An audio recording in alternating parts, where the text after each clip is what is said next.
नीतियों पर विश्वास करके। लेकिन मैं एसएन सिंह जी एक सवाल यहां पर पुष्पेंद्र जी से पूछना चाह रहा हूं। पुष्पेंद्र जी, आपने बड़ा बेबाकी से कहा, मुझे बताइए फिर एक ही नंबर क्यों जारी किया? मतलब एक ही कैलाश, माफ कीजिएगा, मुकेश अहलावत के पास ही फोन आया और उन्होंने 15 के 15 की डीलिंग कर दी या 7 की डीलिंग कर दी, या सबको अलग अलग आया और सबके नंबर अभी जारी करें? मैं आपको बता रहा हूं, सबके पास अलग अलग फोन आए और सोशल मीडिया पे, ट्विटर अकाउंट पे हमारे जितने साथी हैं जिनके पास फोन आए हैं, उन्होंने बाकायदा वीडियो बना करके डाला है कि हमारे पास फोन आया, हमको ये लालच दिया गया और हमने इनकार कर दिया। सबने वीडियो डाल दिए हैं। अभी 4 बजे हमारी प्रेस कॉन्फ्रेंस है, माननीय संजय सिंह जी प्रेस कॉन्फ्रेंस कर रहे हैं, उसमें और डिटेल में आपको सारी चीजें बता देंगे।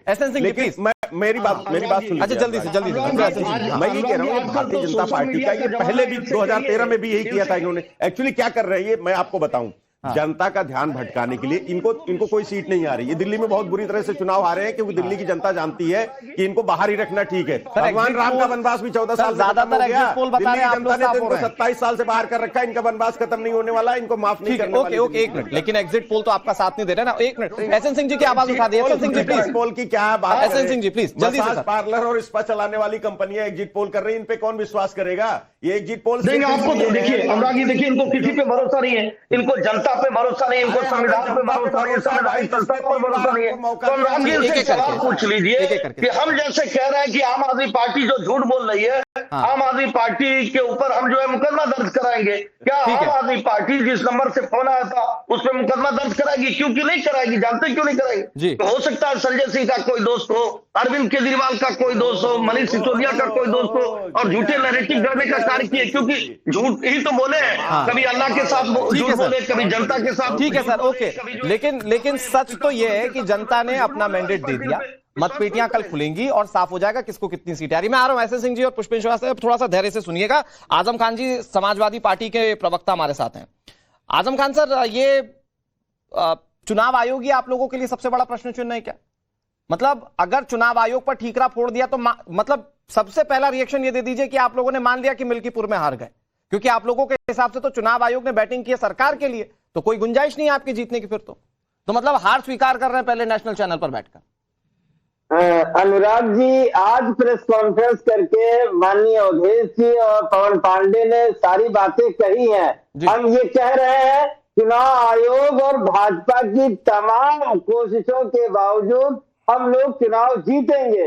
ये हार और जीत का मसला ही नहीं है, हम हार नहीं रहे, लेकिन क्या भाजपा के लोग इस बात का जवाब देंगे जो कल व्यक्ति ने कहा, ऑन एयर कैमरे पे कहा कि 6 वोट मैं डाल के आया हूं और मैं हिंदू हूं? इस बात का जवाब भाजपा और भाजपा के लोग और चुनाव आयोग देगा। और जो ऑडियो जारी हुआ है भाजपा के नेता, भाजपा के हेडक्वार्टर से और पीठासीन अधिकारी के बीच, उसका जवाब देंगे या वो भी नहीं देंगे? अच्छा, तो जवाब देना पड़ेगा ना। अनुराग जी जानते हैं, अनुराग जी चुनाव तो उसी दिन हार गए थे जब एक पिता पुत्र वाली पार्टी ने पिता पुत्र को टिकट दे दिया था। ठीक है, विकास की चाबी किसके पास है? लेकिन मैं वो सवाल पूछना चाहता हूं तो जनता के जहन में। आजम खान साहब एक सेकंड, आजम खान साहब एक सेकंड, एक सवाल पूछना है मुझे। आजम खान साहब थोड़ा सा रुकिएगा प्लीज। आजम खान साहब, मैं ये जानना चाह रहा हूं कि आप लोग जीत भी रहे हैं और अभी से सवाल भी उठा रहे हैं। भाई सवाल उठाने के लिए कल तक का इंतजार कर लेते। अनुराग जी, क्या जो गड़बड़ियां हुई हैं वो 3 दिन बाद बताई जाएंगी? उससे चुनाव आयोग को निर्देश करना चाहिए था।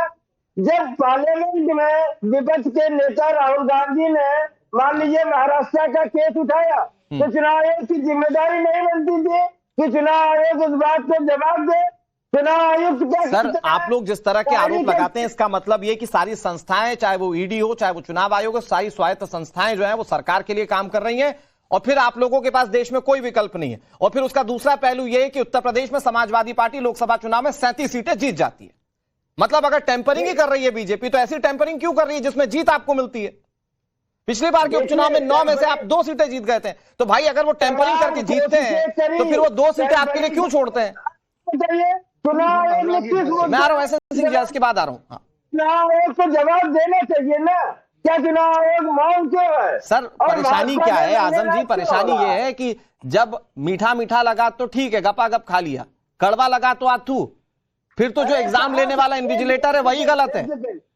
अपन ने एग्जाम में पढ़ाई नहीं की उससे मतलब नहीं है। कहा है कि मैं 80 की 80 सीटें जीत जाऊं तब भी ईवीएम का विरोध करूंगा और बैलेट पेपर में चुनाव चाहता हूं। सर, ऐसा बिल्कुल यही महाराष्ट्र को लेकर कई नेताओं ने कहा था, जो जो विपक्षी पार्टियों के थे, उन्होंने कहा था कि बार बार ईवीएम पर सवाल उठाना ठीक नहीं है। तो आप जिसके साथ अलायंस करते हैं ना, जरा एक बार पहले उनको ही कॉन्फिडेंस में ले लीजिए। एसएन सिंह जी जल्दी से सर प्लीज।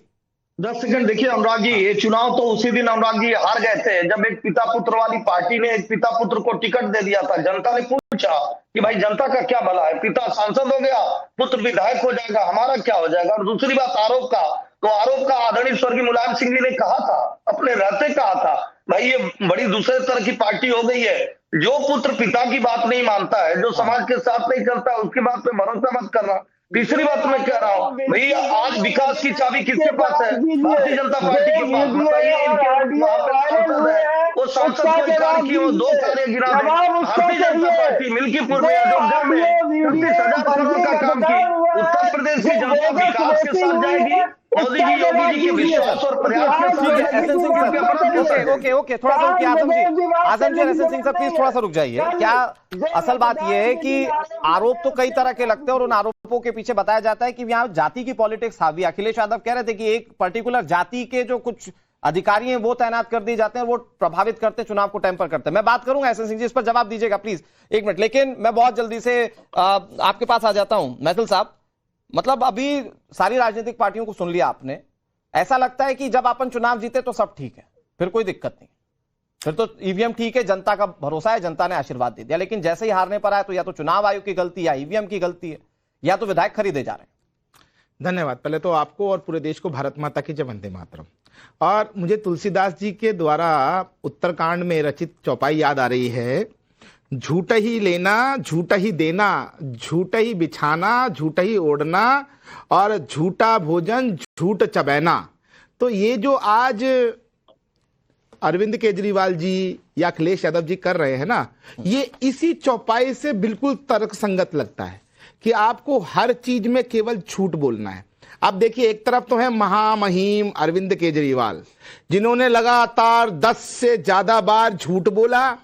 फिर झूठ जब उनका पकड़ा गया, वो कोर्ट में गए तो वहां जाके उन्होंने माफीनामा लिख के दे दिया, जी गलती हो गई मालिक, माफ कर दीजिए। चाहे वो नितिन गडकरी हो, चाहे वो आपका अरुण जेटली जी हो, चाहे वो अवतार सिंह भराना हो, चाहे वो आपका पंजाब के जो एक लीडर है बादल साहब के जो परिवार के हैं वो हो। अब सर 1 सेकंड पुष्पेन जी, बस 1 सेकंड, जल्दी से सूर्य प्रकाश मैथिल जल्दी से अपनी बात। तो लगातार जो झूठ बोला केजरीवाल जी ने, उसका रिजल्ट क्या हुआ? माफी। यहां पर भी ना तो उन्होंने बताया कि कितने नंबरों से कॉल आया, एक नंबर इन्होंने शो कर दिया। अब तो एसीबी जांच और मजे की बात, एक और चीज महत्वपूर्ण बात अखिलेश यादव जी के लिए बोलना चाहता हूं, जैसा कि आपने भी उल्लेख किया ना कि भैया जब लोकसभा चुनाव के अंदर आपको 37 सीटें उत्तर प्रदेश जिला था, तब तो आप कहते बयार है, बदलाव की बयार है। और जैसे ही आपको उपचुनाव में मुंह की खानी पड़ी, आपके गुंडे राज को दोबारा से उत्तर प्रदेश समझ गया, तो आज आप यहां चिल्ला रहे हैं क्योंकि आपकी हार की आहट है। एक चीज और,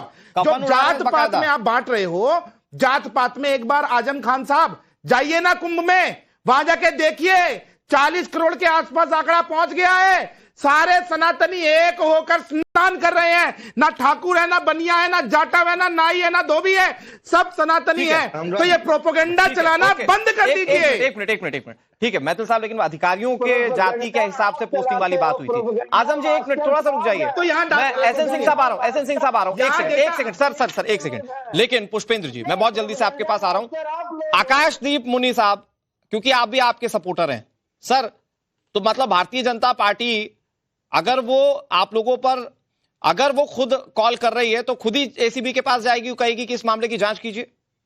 देखिए, मतलब कॉल भी बीजेपी ने किया और वो खुद भी चले गए कि जांच करवाइए साहब, हमने कॉल किया है।